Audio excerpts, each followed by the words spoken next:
Hey everyone, Kevin here, and welcome back to my channel. So, why is it that teachers are starting to be seen as volunteer charity workers at this point? And why do we constantly see educators as something less than others who have a commensurate level of experience, hours worked, and degrees required to do their jobs? I've said for years on end that we have deprofessionalized teachers to such a degree that people see us as professional babysitters rather than people who have all of that training, experience, and who provide an invaluable service in crafting the future generations of our society. But we don't seem to care about that anymore and see teachers as a problem to be managed rather than the professionals they are. And to add insult to injury, as I'm recording this episode, President Trump has officially now done what has been the reality since the pandemic started. He's deprofessionalized educators. Now, yes, admittedly, it is more in relation to loans and the percentage that will be given out if a degree program is identified as professional or not, but the point of deprofessionalizing teachers still stands here. And along with educators, nurses, architects, and social workers are among those who are part of this reevaluation of what constitutes a professional degree or not, which I find highly amusing on two different levels. First, I made an entire video a while back on how teachers and nurses experience many of the same fundamental problems without ever realizing it. And now here's yet another example of that same treatment. Secondly, how can you possibly make the argument that teachers aren't professionals? Again, we educate the next generations of our society. How can you say nurses aren't professionals either when they are, let's be honest, the beating heart of our healthcare system?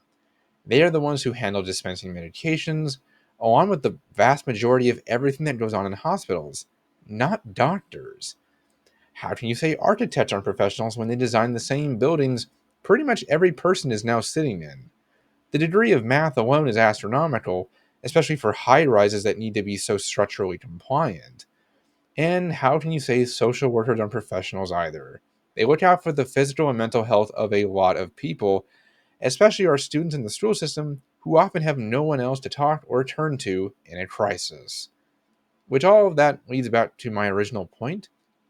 Teachers are starting to be seen as volunteer charity workers who knew what they were signing up for when they became teachers, including things like daily exposure to violence, decreasing pay relative to the years of experience they have, increasing amount of hours worked, and the expectation that we gift all of our energy, personal time, resources, and emotional labors to a job that doesn't even see us as the professionals we are anymore.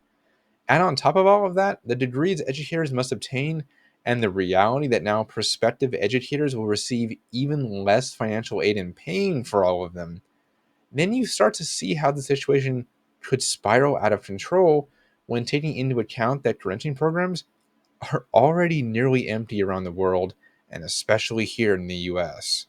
We're already suffering from a severe recruitment and retention crisis in education, and now you're effectively discouraging new teachers from choosing a career where they already weren't being seen as professionals and are now legally not seen as such. I've made videos on what education could look like following the shuttering of the Department of Education and the transferring of its obligations to the Department of Labor, as well as Trump's original 10-point plans for education that he posted right before he got reelected, which was my longest video ever, by the way. But as I said in those videos, education actually wouldn't change much on a functional level when any of those things came to pass. And as I said, they haven't. Where it has changed is on a perception level, where we are now codifying teachers as non professionals, and all that does is justify all of the hate, low pay, and trauma that educators are forced to put up with in the classroom or experience from parents and society at large. Teachers went into the profession for altruistic reasons. Sure, there's no argument there. But when it comes down to it, teaching is an important job and should be treated as such. It's not a volunteer position where we knew what we were signing up for. And that means we have to not only put up with all of the pre existing problems, but also accept them out of the kindness of our hearts and the love of our students, which is literally just gaslighting educators into further accepting situations which devalue them and their contributions. Until we view teachers as professionals again, nothing will change for the better in education. Teachers won't be funded like they need to be. We won't empower them to reassert discipline in schools and give misbehaving students actual repercussions. And most importantly, teachers will continue to walk out of the classroom because the job no longer fits the job description they signed up for. I mean, that or they won't enter a profession they can tell is rapidly disintegrating and which is being given new barriers to enter. But to the point, the public school system is already in crisis and has been for a long, long time. The pandemic accelerated the pace at which it was falling apart as millions of educators quit or retired early, beginning in January 2020, and who still continue to leave today. Not a week goes by where I don't get asked for help by someone trying to get out. And though there will always be some who do choose to go into the profession, very few are doing so. We aren't suffering from a teacher shortage in that sense, but rather a retention and recruitment problem. And by officially deprofessionalizing teachers, no matter the context of that decision, all you're doing is choosing to accelerate education's collapse even more, which I guess at this point is the only hope we actually have. The system needs to fail, and we need to let it, since that's probably the only way we're going to have a chance at creating a better one that once again meets everyone's needs.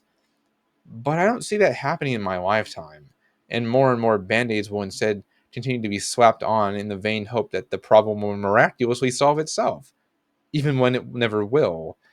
Teachers are not volunteer workers who should be treated like they don't matter and shouldn't be paid or supported well. Teachers can't live on charity, guys, and I'm tired of people believing that they can. It's dismissive, it's unhelpful, and it hastens the burnout so many are already experiencing. And you wonder why so many are quitting in droves, huh? Well, guys, that's all for today. Thanks for listening, and I hope you enjoyed today's episode. If you are not already subscribed, please do so and click the bell button to get notified whenever I post something new. Every person helps the channel grow and definitely encourages me to keep doing this and helping whoever I can. But for now, I've been Kevin, and I will see you in the next video.